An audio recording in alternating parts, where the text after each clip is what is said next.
Hi guys, welcome back to my channel Little Crown Styles.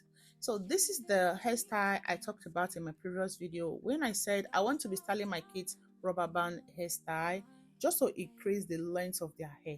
So let's get started.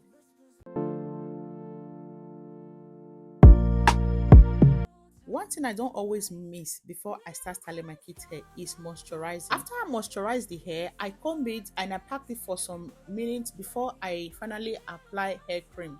So this is just to make it shine and to make everything smooth. Then after that, I just went ahead to start sectioning the hair just like so.